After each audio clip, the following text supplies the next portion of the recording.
Hello everyone, नमस्कार। मैं doctor Ravjot Singh Ahuja, senior consultant, dental sciences and Asian Fidelis hospital.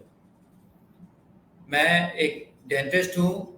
Bye profession, by specialist, I am endodontist, that is a root canal specialist, and I'm practicing since last almost 18 to 90 years, 19 years. And आज मैं चाहता था कि आप लोगों को थोड़ा सा दांतों के बारे में अवेयर किया जाए एंड जो नई टेक्नोलॉजीज आ रही हैं फॉर डेंटल ट्रीटमेंट, उन चीज़ों के बारे में आपको इन्फॉर्म कर सकूं। सब कहते हैं, सब पूछते हैं कि बॉडी का सबसे इम्पोर्टेंट पार्ट क्या है। लोग कहते हैं दिल से सोचो, कोई कहता है दिमाग से सोचो, बट सबसे इम्पोर्टेंट चीज़ सोचने की ये है कि दिल और दिमाग को एनर्जी कहाँ से आती है। क्या है जो दिल और दिमाग को चलते रहने देता है? कैसी क्या चीज है जो उसको एक पंप देता है कि वो चलते रहें और आप अपना काम करते रहें? द आंसर इज खाना। खाना बॉडी के लिए सबसे ज्यादा इंपॉर्टेंट है। सबसे ज्यादा एनर्जी आपका हर चीज का खाने से मिलती है। और खाने के लिए क्या चाहिए? जो सबसे इंपॉर्टेंट चीज है वो है दांत, the teeth. That is the most important part which will keep your body running and healthy. And unfortunately जो चीज जो सबसे ज्यादा इग्नोर्ड होती है वो दांत ही होते हैं। जब बच्चों में दांत आने शुरू होते हैं, सारे बड़े खुश होते हैं, बड़े प्यारा लग रहे हैं बच्चे, छोटे से दांत आ गए हैं, क्यूट से दांत आ गए हैं। बट अनफॉर्चुनेटली उनकी केयर, उनका ध्यान रखने के लिए काफ़ी इम्पोर्टेंट चीज़ें होती हैं जो कभी देखी नहीं जाती हैं, करी नहीं जाती। जब दांत आते हैं उनकी सफाई रखनी सबसे ज़्यादा इम्पोर्टेंट है।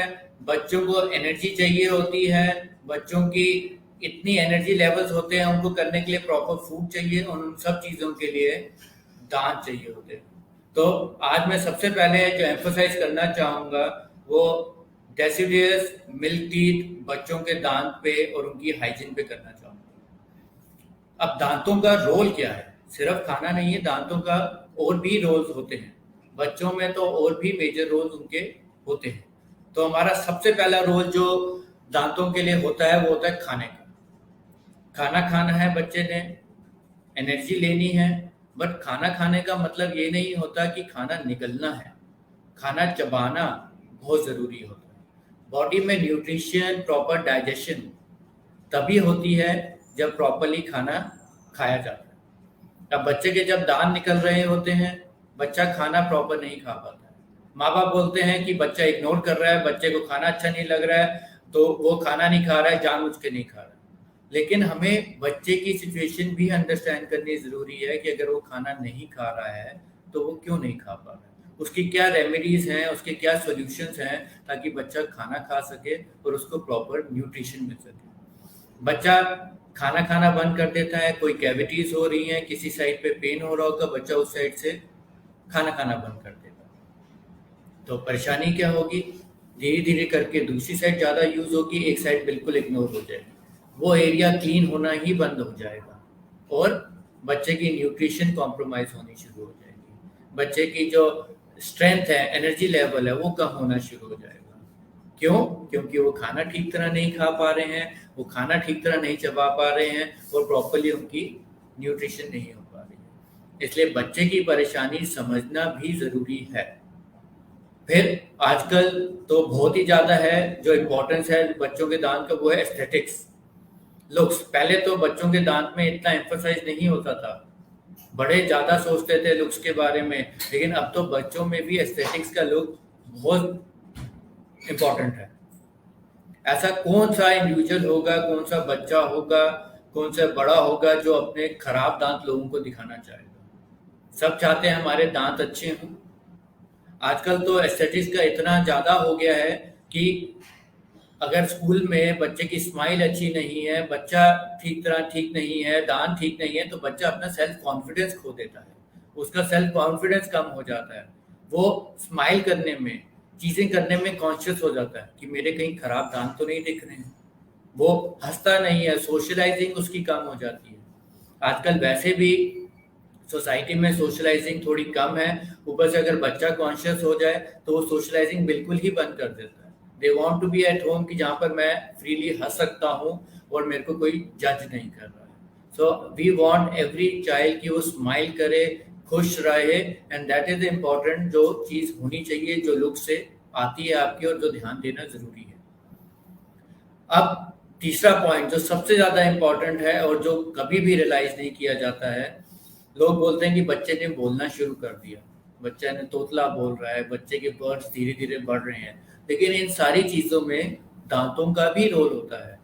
जब जीभ आपकी हिलती है बात करने के लिए, जब हम बात करते हैं, जब हम थोड़े बहुत वर्ड सीख रहे होते हैं, तो वो टंग की मूवमेंट बहुत इंपॉर्टेंट हो जाती है, जो कि आपकी बोन के साथ, आपके जो जॉस हैं उनके साथ और आपके टीथ के साथ बहुत इंपॉर्टेंट होते हैं। अब लॉट ऑफ टाइम्स पेरेंट्स बोलते हैं कि मेरा बच्चा जो है इतना क्लियर नहीं बोलता, वो ट्राई कर रहा है लेकिन वो चीज़ क्लियर नहीं हो रही। So one of the reason could भी कि आपकी जो फिनेटिक्स हैं, जो फोनिक्स हैं, वो आपकी क्लियर नहीं हो पा रहे हैं क्योंकि आपकी टीथ की अलाइनमेंट या टीथ प्रॉपर नहीं हो रहे हैं या टीथ खराब है, जिसकी वजह से सलाइवेशन ज़्यादा हो रही है, जिसकी वजह से हो सकता है कि वो बच्चा उस एरिया को बोल ही नहीं पाता है, उस एरिया में उसको परेशानी होती है। तो उस चीज़ को हम रियलाइज़ ही नहीं करते हैं, हम चीज़ों के बारे में सोचते ही नहीं हैं, हम बच्चे के पॉइंट ऑफ व्यू से सोचने की कोशिश नहीं करते, हम बच्चों से वह चीज़ें एक्सपेक्ट करना शुरू कर देते हैं कि उनकी चीज़ें क्लियर हो जानी चाहिए। तो बच्चों के एक चेकअप्स बहुत इंपॉर्टेंट होते हैं हर चीज़ के लिए, हर जैसे उनकी बाकी बॉडीज़ में चेंजेस आ रहे होते हैं, हर फेज आता है डेवलपमेंट का, वैसे दांतों का भी एक फेज आता है। दांत निकलने शुरू होते हैं, एक निकलेगा, दो निकलेंगे, फिर उनके बाकी दांत निकलेंगे, फिर बाकी चीज़ें धीरे धीरे इंक्रीज होती हैं, बोन्स पे फर्क पड़ता है। तो हर फेज को इवेल्युएट करना बहुत इंपॉर्टेंट होता है। जब दूध के दांत निकल रहे होते हैं तब बच्चों को क्या परेशानी होनी है, जब दूध की जगह पक्के दांत निकल रहे हैं तब भी क्या परेशानी होनी है, ये उनके पॉइंट ऑफ व्यू से भी हमें सोचना होता है। फिर अब दूध के दांतों की इंपॉर्टेंस सबसे ज्यादा क्या है? सब ये कहते हैं कि दूध के दांत तो निकल जाएंगे, अब पक्के दांत आने, लेकिन दूध के दांत का सबसे ज्यादा इंपॉर्टेंट ये है कि वो एक रोड मैप होते हैं, वो एक वे होते हैं, वो एक रास्ता होते हैं जहाँ पे पक्के दांत निकल सकते हैं। अगर वो रास्ता नहीं होगा तो एक एरिया, एक कहाँ पर दांतों ने निकलना है, पक्के दांतों ने किस एरिया में जाना है, वो कैसे पता लगेगा? तो उनको एक रोड मैप होता है कि दूध के दांत जो हैं उनकी रूट्स पे जाके वो प्रेशर लगाते हैं, धीरे धीरे वो मूवमेंट्स होती हैं, तब जाके पक्के दांत अपनी जगह पे निकलने शुरू होते हैं। लेकिन जो कंसेप्ट्स हैं वो ये हैं कि दूध के दांत हैं, निकल जाएंगे, पक्के दांत आ जाएंगे तो सब ठीक हो जाएगा, पक्के दांतों पे ध्यान रखेंगे। बट ये रियलाइज नहीं होता कि दूध के दांतों पे, जैसे मिल्क टीथ पे अगर ध्यान नहीं दिया जाता है तो उसकी क्या क्या नेगेटिव फीडबैक्स हो सकते हैं। तो अब सबसे ज्यादा ये होता है कि ग्रोथ, जो आपके जॉस की ग्रोथ होनी है वो बड़ा इंपॉर्टेंट होता है कि ग्रोथ है। एक पहले छोटे दांत हैं, मिल्क टीथ हैं, अब जैसे जैसे बड़े दांत आएंगे आपकी जॉ के साइजेस भी इंक्रीज होंगे, जॉ की एक आर्च भी बननी है, वो बहुत इंपॉर्टेंट होता है ग्रोथ के लिए, वो बोलने के लिए भी इंपॉर्टेंट होता है, आपकी प्रोफाइल के लिए, आपके लुक्स के लिए भी बहुत इंपॉर्टेंट होती है वो चीज़ें। बट अगर हम दूध के दांतों को ही इग्नोर कर देंगे तो हम पक्के दांतों को कैसे प्रॉपर्ली अलाइन कर सकेंगे और कैसे वो ग्रोथ ला सकेंगे? अगर दूध का दांत प्रॉपर्ली अलाइन नहीं है या पक्का दांत प्रॉपर्ली अलाइन नहीं है तो आपका जो शेप ऑफ द जॉज है वो ही नहीं आ पाएंगे।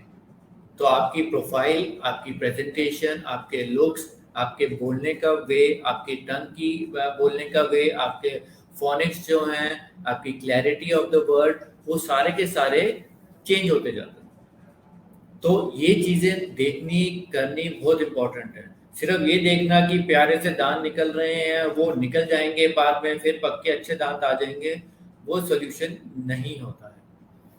तो मैं तो हमेशा, हम तो यही पुट फॉरवर्ड करते हैं कि इनिशियली बच्चों पे ध्यान रखने की सबसे ज़्यादा जो इम्पोर्टेंट पार्ट है वो सिर्फ माँ बाप का है।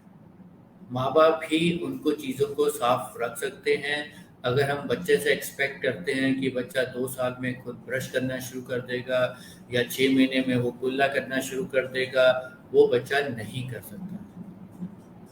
बट बच्चे को वो सिखाना माँ बाप ने ही है, पेरेंट्स ने ही है। पेरेंट्स का रोल इनिशियली टीथ में, ओरल कैविटी की हाइजीन में बहुत ज़्यादा इम्पोर्टेंट होता है। सबसे ज़्यादा तो बच्चों के जब दांत निकलते हैं, एंड हमारे डेंटल में एक टर्मिनोलॉजी है जिसे हम कहते हैं नर्सिंग बॉटल केरीज। अब उसमें बच्चों के सारे दांत आगे से पीछे तक सारे के सारे खराब हो जाते हैं। अब वो कहते हैं हम तो ब्रश भी कर रहे थे, हम तो मतलब हाथ से भी साफ करते थे, लेकिन वो चीज़ें नहीं हुई। इसका मतलब उस चीज़ को और इम्पोर्टेंस देनी होती है। एंड सबसे ज़्यादा इम्पोर्टेंट ये उस टाइम पे होता है जब बच्चा फीड कर रहा होता है, वेदर वो बच्चा मदर फीड कर रहा हो या बॉटल फीड कर रहा हो। सब खुश होते हैं, माँ बाप खुश होते हैं, दादा दादी सब खुश होते हैं, बच्चा खाता पीता है सो जाता है, खाता पीता है सो जाता है, खेलता है, खाता पीता है सो जाता है। बस सबसे ज़्यादा इम्पोर्टेंट चीज़ ये है कि जब वो खाता पीता है उसके बाद सो जाता है, स्पेशली नाइट वाला जो टाइम होता है, तो अगर वो ओरल कैविटी, मुंह जो है वो अंदर साफ नहीं हो रहा, तो वो जो भी फीड ले रहा है, दूध ले रहा है, वो अंदर पड़े पड़े जो दांत निकल रहे होते हैं उनको खराब करना शुरू कर देता है। निकलते 2 दांत हैं, वो खराब होंगे, बाकी निकलेंगे।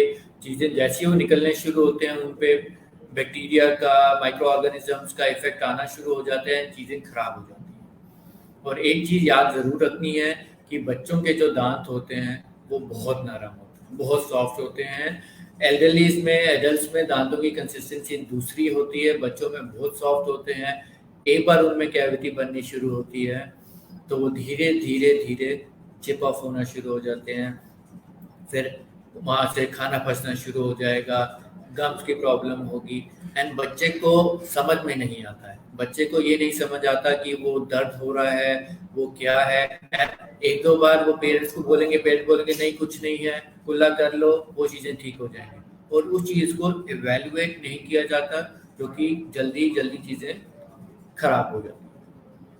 अब सेकंड जो सबसे ज़्यादा एक मिस वो है पेरेंट्स के माइंड में कि दूध के दांत तो निकल ही जाते, क्या कराना है, हमने क्यों चेकअप कराना है, हमने क्यों ट्रीटमेंट कराना है, अगर हमने ट्रीटमेंट कराना है तो बच्चे के दांत में क्यों कराना है, वो सक्सेसफुल होगा नहीं होगा, तो उसको इग्नोर कर दिया जाता है।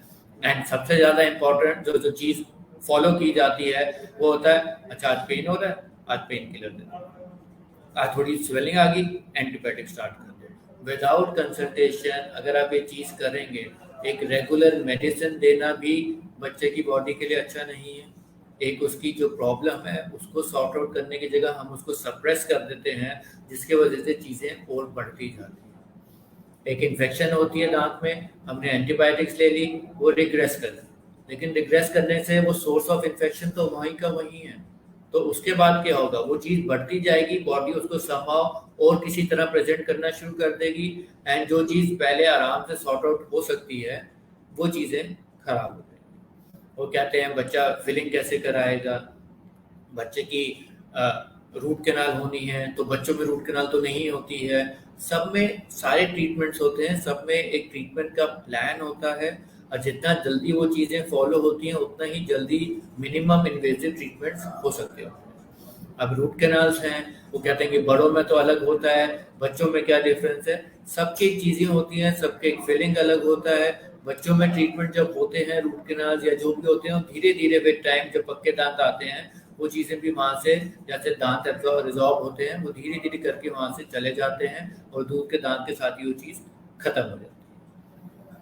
अब उसके बाद चीज़ें आती हैं कि मेंटेन करना है। जब आपके दूध के दांत निकले हैं, फीडिंग मदर्स हैं, तो उन्होंने कैसे उसको क्लीन करना है, उसको हमेशा कोशिश करें। गॉस पीसेस आते हैं, सॉफ्ट क्लॉथ होता है, उसको गर्म पानी में भिगो के उसको अपनी उंगली के आसपास करके जब बच्चा दूध पी लेता है तो अंदर से अच्छी तरह आपने दांत को साफ करना है। और अगर दांत एक दो ही हैं, बाकी हैं, तो मोस्ट इम्पॉर्टेंटली जो आपका गम वाले एरिया होते हैं उनको भी मसाज करना है, उनको भी क्लीन करना है। ऐसा नहीं है कि सिर्फ हमने 2 दांत क्लीन किए, दूध सारे जो आपके मील्स होते हैं वो अंदर भी जाके स्टक होते हैं, और जैसे ही दूसरे दांत निकलने शुरू होते हैं धीरे धीरे बैक्टीरिया वहां पर उनको भी, माइक्रो ऑर्गेनिज्म जो होते हैं उनको खराब करना शुरू कर देते हैं।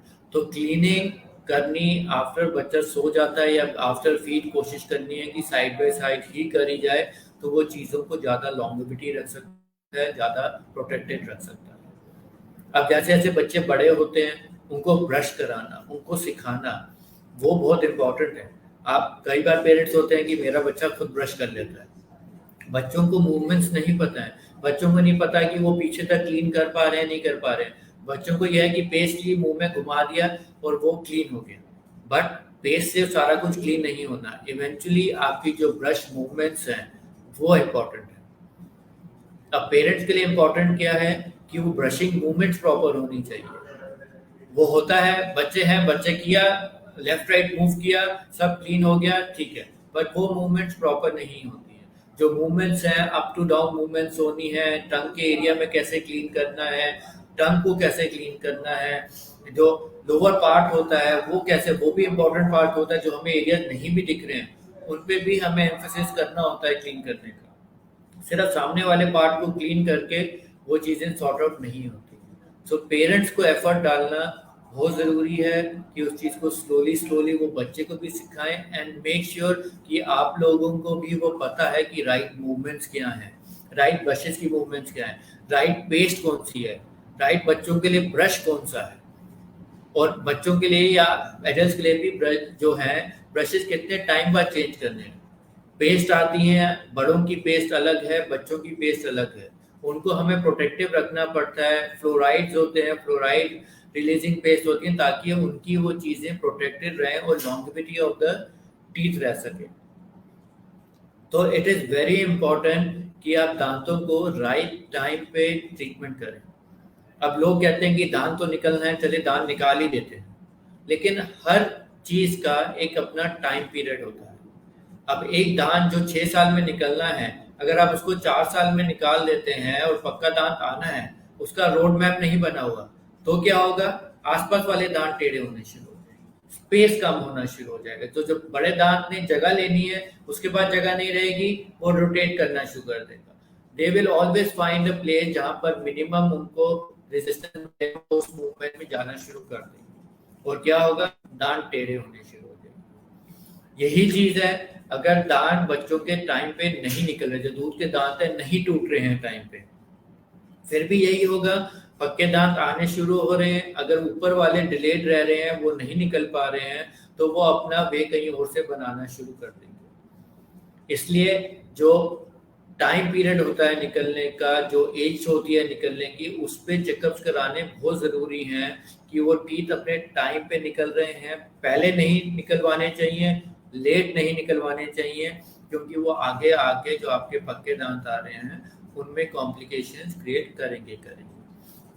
अब लॉट ऑफ टाइम कई बार होता है दांत इतना खराब हो गया या इन्फेक्शन हो गया कि निकालना ही पड़ता है, तो उन केसेस में डेंटल में ट्रीटमेंट में प्रोसीजर्स होते हैं जिसे हम कहते हैं स्पेस मेंटेनेंस। वो उन एरिया को जो बीच में से दांत निकल गया है उस एरिया को वो मेंटेन करके रखते हैं, ताकि जो पक्का दांत नीचे से निकलना है उसकी वो स्पेस, उसकी जो विड्थ है वो वहाँ बनी रहेगी और उसको कोई परेशानी नहीं होगी निकलने में, और आसपास वाले दांत अपनी जगह पे मेंटेन करके रखते हैं। पॉइंट बहुत होते हैं डिस्कस करने के लिए, बहुत सारी नई चीज़ें हैं बच्चों में, लेकिन मेन एम्फोसिस ये है कि पेरेंट्स ने एफर्ट ज़रूर डालना है, पेरेंट्स ने रेगुलर चेकअप ज़रूर कराना है, एंड वो तभी उस चीज़ को लॉन्गेविटी कर सकेंगे। बच्चों को अननेसेसरी ट्रोमेटाइज करने की ज़रूरत नहीं है, जो कि चीज़ें हम पहले जल्दी सॉर्ट आउट की जा सकती हैं और हम बेटर रिजल्ट दे सकते हैं, सिंपल फिलिंग से काम हो सकते हैं, जिनको हम बढ़ा के फिर या तो रूट कैनाल होना शुरू हो जाएगा या बच्चे की परेशानी ज़्यादा शुरू हो जाएगी और फिर वो या तो एक्सट्रैक्शन में चला जाएगा। और बच्चे परेशान होते हैं, दवाइयाँ लेते रहते हैं, तो थोड़ा सा चीज़ें हैं जिनको हमने बहुत डिस्कस भी करनी है। आज हम छोटा सा बस थोड़ा सा आपको अवेयर करने के लिए है यहाँ पर, बट मैं यही कहूँगा कि रेगुलर चेकअप्स बहुत ज़रूरी हैं for a good dental hygiene. अब काफ़ी सालों जब हम एडल्ट वाली एज में भी आते हैं तो काफ़ी सारे मिथ्स हैं जो पुराने ज़माने से चलते आ रहे हैं, जिनको आज भी कई लोग फॉलो करते हैं। जैसे कि सबसे मोस्ट इम्पॉर्टेंट चीज़ है कि सफाई नहीं करानी दांतों की, जैसे हम कहते हैं डेंटल में स्केलिंग नहीं करानी। क्यों नहीं करानी? क्योंकि उससे दांत कमज़ोर हो जाते हैं, मसूड़े कमज़ोर हो जाते हैं। लेकिन उसकी वो मिथ या उसका वो रीज़न क्यों बना हुआ है उसको समझने की कोशिश कीजिए। डेंटल का जो भी डिपॉजिट्स होते हैं, जिनको हम कैलकुलस कहते हैं, जिनको हार्ड डिपॉजिट्स हो जाते हैं, वो पेशेंट को दिखने कब शुरू होते हैं? जब वो बहुत ही एक्सटेंसिव हो जाते हैं, आगे वाले हिस्से में भी आ जाते हैं, तब पेशेंट को लगता है कि भाई मेरे डिपॉजिट्स हो रहे हैं। But the real fact is कि वो डिपॉजिट्स जो हैं, it is not only on the superficial part of your tooth. वो सिर्फ ऊपर ऊपर नहीं होते हैं, वो धीरे धीरे गम्स के अंदर जाते रहते हैं, नीचे बोन को भी इन्वॉल्व करते रहते हैं। अब एक दांत का एक पिलर का बेस है बोन। अब ये जैसे जैसे जैसे नीचे जाता रहेगा तो दांत की जो स्ट्रेंथ है वो ऑटोमेटिकली कमजोर हो रही है। वो डिपॉजिट्स एक आर्टिफिशियल स्ट्रेंथ देके बैठे होते हैं, जो कि जब क्लीनिंग होती है तो रियल पिक्चर सामने आती है कि इतना गम्स या इतनी बोन लॉस आपकी हो चुकी है, या इतना सिवियरिटी आपके दांतों की हो चुकी है। कई बार होता है कि जब आपने क्लीनिंग नहीं कराई है, आपने उन चीज़ों को इग्नोर कर दिया है, तो दांत खुद ब खुद हिलने भी शुरू हो जाते हैं, क्योंकि इतना बोन लॉस हो चुका होता है। तो उस चीज़ पे रेगुलर चेकअप कराना, हाँ, मैं पहले कंसर्न होते थे कि हर 6 महीने में, हर 10 महीने में आए क्लीनिंग कराएं। नहीं, अगर आप प्रॉपरली मेंटेन कर रहे हैं, प्रॉपरली ब्रशिंग करते हैं, आप उन चीज़ों को फॉलो करते हैं, तो ज़रूरी नहीं है कि आपने क्लीनिंग या स्केलिंग करानी पड़े आपको। लेकिन हाँ, चेकअप जरूर कराएं कि अगर कोई चीज़ प्रॉब्लम स्टार्ट हो रही है तो उसको इनिशियली ही हम रेक्टिफाई कर सकें। फिर एक बड़ा ही मिथ है कि अगर दांत निकालते हैं तो आंखें कमजोर हो जाती हैं। अगर ऐसा होता तो ऑप्थेल्मोलॉजिस्ट के तो बहुत ही काम बढ़ चुका होता डेंटल की वजह से। क्यों? क्योंकि हमारी जो पीछे से नर्व्स वगैरह जो भी आ रही हैं, नसें आ रही हैं, दांतों और आई का कोई कोरिलेशन नहीं है। कई बार होता है, जो कि मिथ्स बने क्यों हैं, जब हम ऊपर वाले दांतों के सुन करते हैं, एनेस्थीसिया देते हैं, एरिया को नम करते हैं, तो इसका इफेक्ट आई के आसपास भी आता है। जब वो आई के आसपास आता है तो पेशेंट को ये लगने लग जाता है कि ये मेरी आंख पे असर कर रहा है, मेरी आंखों को हार्म कर रहा है। और ये कितने सालों से, पुराने इतने टाइम से वो चलती आ रही चीज़ें, बट उनका कोई भी कोरिलेशन उन चीज़ों के साथ नहीं है। तो अगर कोई दांत खराब हो चुका है, गल चुका है, टूट चुका है, उसको वहाँ पर संभाल के रखने की जगह उसका ट्रीटमेंट कराएं, उसकी रिप्लेसमेंट्स कराएं। आजकल तो इतनी नई नई एडवांसमेंट्स आ गई हैं कि वर्स्ट टू वर्स्ट केसेस को भी हम सेव करने की कोशिश करते हैं। तो एवेल्युएट करना, ट्रीटमेंट प्लान करना बहुत ज़्यादा ज़रूरी है। अब मैं एक रूट कैनाल स्पेशलिस्ट हूँ, और मेरे पास जब पेशेंट्स आते हैं, हमारी क्लिनिक्स में पेशेंट आते हैं, हमारे हॉस्पिटल में पेशेंट आते हैं, तो चीज़ होती है कि हम कहते हैं कि अब ये रूट कैनाल करना है, तो कहते हैं मैंने तो पहले रूट कैनाल कराया था लेकिन उसका सक्सेस रेट नहीं है। तो सबसे ज़्यादा इम्पोर्टेंट ये है कि रूट कैनाल को प्लान करना बहुत ज़रूरी है, उस चीज़ को, उस दांत को इवेल्युएट करना बहुत ज़रूरी है, एंड तब हम प्रोसीड करते हैं। एंड एक उसकी लाइफ, एक जो रूट कैनाल के बाद भी रूट कैनाल ट्रीटेड टूथ भी होते हैं, they also go good many years and properly functional करते हैं। बट हर चीज़ उसमें इम्पॉर्टेंट होती है, प्लान करनी, to structure, bone level, infection कैसी है, कितना दांत बचा हुआ है, कैपिंग कौन सी उसके ऊपर कराते हैं जिसे हम क्राउन कहते हैं, वो चीज़ें बहुत ज़रूरी हो जाती हैं। अब जैसे जैसे एडल्ट एज के पास जाते हैं, दांत निकल गए, दांत टूट गए, एल्डरली पेशेंट्स हमारे पास आते हैं और हम उनको एडवाइस करते हैं कि दांतों को रिप्लेस किया जाए। तो सबसे पहला आंसर तो यही होता है कि हम तो खाना खा पा रहे हैं, तो हमने रिप्लेस क्यों करने हैं। मैं बचपन से लेके पेरेंट्स को, बड़ों को एक चीज़ समझाता है कि दांत जो खाना होता है, खाना निगलना और चबाने में बहुत फर्क है। बड़ों में भी ये होता है कि बहुत जल्दी आपकी न्यूट्रिशन और बॉडी में चेंजेस आने शुरू हो जाते हैं जब आपकी फूड की न्यूट्रिशन प्रॉपर नहीं होती। और वो न्यूट्रिशन इसलिए नहीं होती है क्योंकि हमारे पास दांत नहीं है खाना खाने। हम खाना लेते हैं, या तो सॉफ्ट खाना खाना शुरू कर देते हैं, या मुंह में डालेंगे, थोड़ा सा सॉफ्ट कराया, घुमाया और निकल गया, तो उसकी जो न्यूट्रिशन वैल्यू होती है वो खत्म हो जाती है।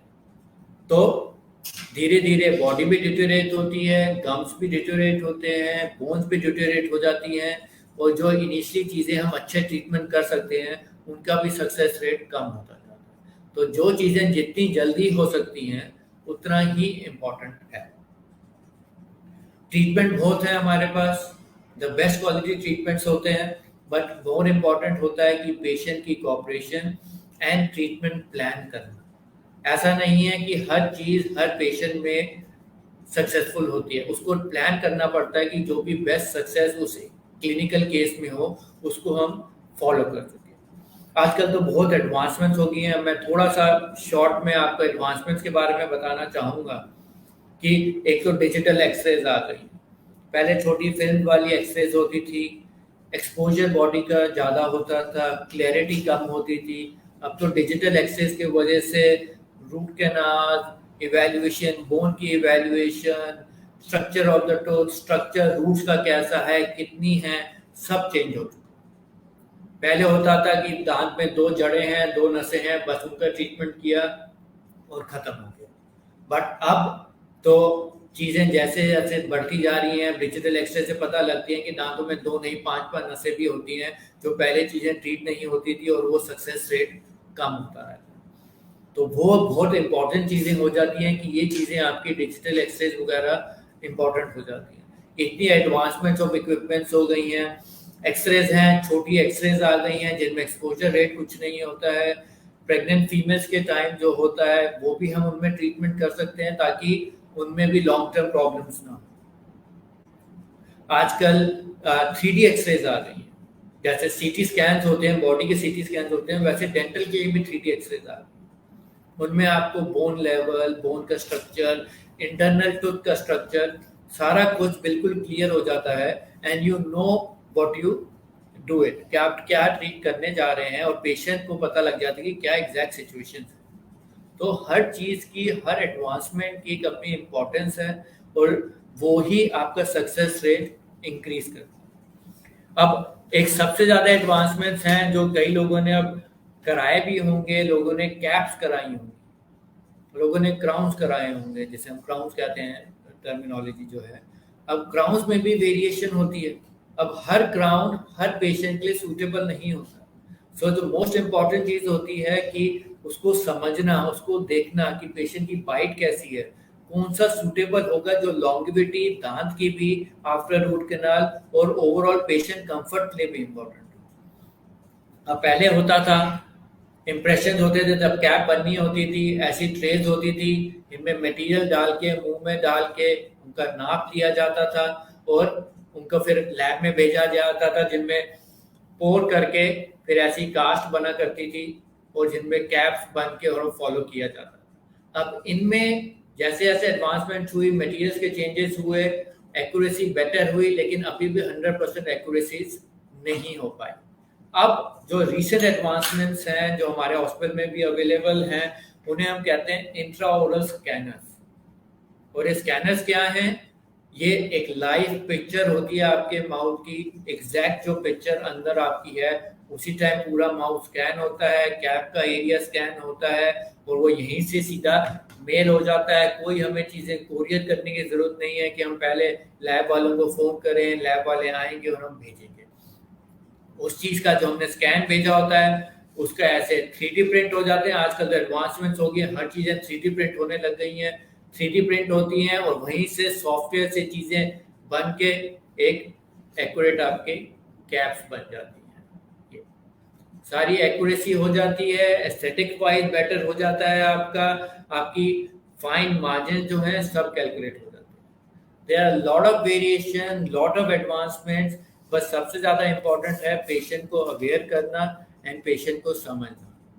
मेरे जितने पेशेंट्स आते हैं मैं सबको हर ट्रीटमेंट प्लान का उनको समझाता हूँ कि पेशेंट को पता होना चाहिए कि वो क्या ट्रीटमेंट करा रहे हैं। रूट कैनाल से लेके फिलिंग से लेके डिफरेंट मटेरियल हैं, रूट कैनाल में क्या वेरिएशंस हैं, क्राउन्स कौन से हैं, सब पेशेंट को पता होना चाहिए, ताकि उनको पता हो कि क्या उनके लिए हो रहा है और क्या क्या एडवांसमेंट्स हैं। अलॉट ऑफ थिंग्स, ऑप्शन हमारे पास बहुत होती हैं, लेकिन पेशेंट को भी ये डिसाइड करना होता है कि पेशेंट के लिए कंफर्टेबल क्या है। डेंचर लगवाना है, ब्रिज करवाना है, इम्प्लांट कराने हैं, सबके सक्सेस रेट्स अच्छे होते हैं, लेकिन सबके अपने प्रोज एंड कॉन्स होते हैं क्लिनिकल के हिसाब से। लॉन्गिविटी चेंज हो जाती है, प्रोसीजर चेंज हो जाता है, time period of treatment change हो जाता है। सो दैट इज इम्पॉर्टेंट कि पेशेंट उस चीज़ को अवेयर होगा, वो डिस्कस करेगा, तो हम उसको आगे प्रोसीड कर सकते हैं। सो मैं अभी तो इतना ही रिक्वेस्ट करूंगा सबसे कि एशियन फिडेलिस हॉस्पिटल में हमारे पास we have the best team of specialist. एक डेंटल में 9 डिपार्टमेंट्स होते हैं, स्पेशलिस्ट के एमडीएस होते हैं अलग अलग लेवल्स के। We have all the team working with us, from trauma cases to aesthetic works to implants. Everything is available in our hospital and by the best care and the best specialists which are available. But most important is that we are there for you to help you out, to discuss and give you the best quality treatment.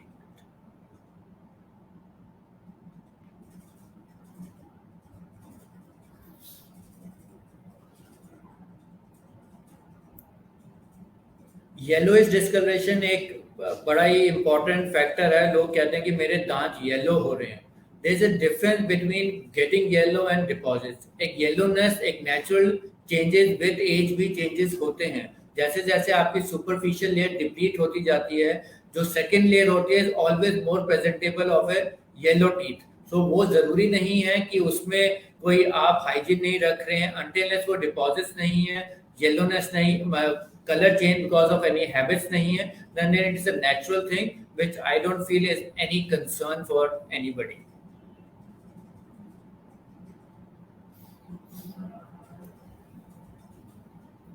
Toothpaste for instance काफी companies के आ रहे हैं। Main ये है, I don't promote any company on that, main thing है कि उनमें फ्लोराइड होना चाहिए।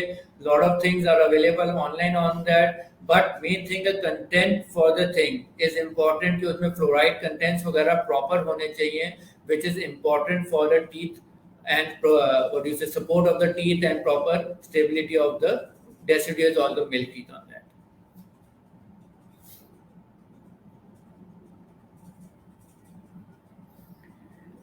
ये बहुत इंपॉर्टेंट है जो मदर्स के लिए होता है कि जब टीथिंग हो रही है, the best thing is they have teethers available on that, जिसको आप ठंडा करके दे सकते हैं। उनको आप गाजर दे सकते हैं, बट गाजर ऐसा नहीं है कि आप एक हार्ड गाजर या पूरा पीस दे दिया ताकि वो उसको अंदर स्वॉलो भी कर सकते हैं। तो you have to give it कि थोड़ा सा सॉफ्ट हो और वो बड़े पीसेस में हो ताकि वो स्वॉलो करने का उनको इशू ना हो। बेस्ट है टीथर्स है, टीथर्स को फ्रिज में ठंडा करके दें जिनको वो अच्छा च्यू कर सके और उसमें उनको सूदिंग इफेक्ट भी रहता है।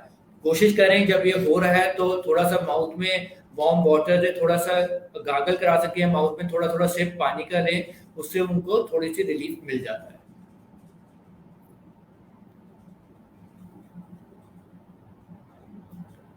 See, right procedure, there are a lot of procedures on that, but first, what I find is the best is when you have a brushing technique for the maxillary, for the upper teeth, it is always that if you have a brushing bristles, always keep them at the gums at an angle of around 45 degree and come down. Not like this, not like this, come from up to down, and lowers के लिए from lower to नीचे से ऊपर जाना है। हमारी gums की जो पोजीशन होती है वो ऊपर से नीचे आ रही होती है। When we go like this, we are going against that position and धीरे धीरे दांत में एब्रेशन होनी शुरू हो जाती है और दांत घिसने शुरू हो जाते हैं। बट दोनों को साथ में नहीं करना है। फिर क्या होगा, माइंड मूवमेंट फेस या हैंड की जो होगी वो ऐसे शुरू हो जाएगी या ऐसे हो जाएगी। And when you change the position और द टेक्निक ऑफ ब्रशिंग, अगर पहले आपको 5 मिनट लगते थे ब्रशिंग के लिए, इनिशियली 10 मिनट लगाएं, बिकॉज आपको माइंड को यूज टू करना पड़ेगा कि मुझे ऐसे ब्रश करना है, this is the right way. Don't expect कि हमने दिखा दिया, आपने देख लिया और वो एक दिन में चेंजेस हो जाएंगे। उनको कम से कम 15-20 दिन लगते हैं रेगुलर। अगर आप वो चीजें करेंगे तब जाके टाइम लगता है चेंज होने में।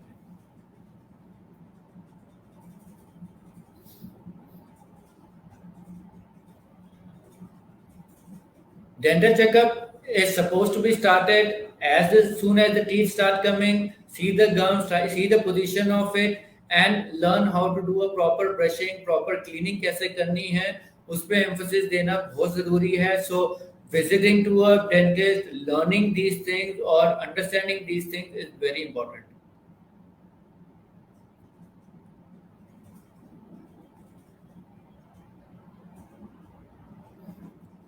As I said, brushing is not that use a brush on that. It is the cleaning part which has to be started when the baby has started. Your feed also, the cleaning of the oral cavity is going to be started from that time only. It is not that we don't consider कि brush use किया तो we called as a brushing. The cleaning part has to be there, and slowly as the teeth coming by 1 year or so, the proper brushing with the soft brush, proper technique, slowly, so that the child also start getting aware of the things, and more of the cleaning process can be started, which cannot be done by finger.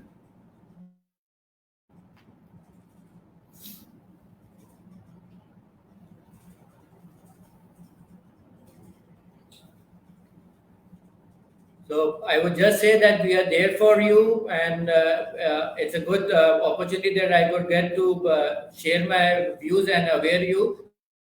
So thank you very much, and I hope we can be some help to you. Thank you.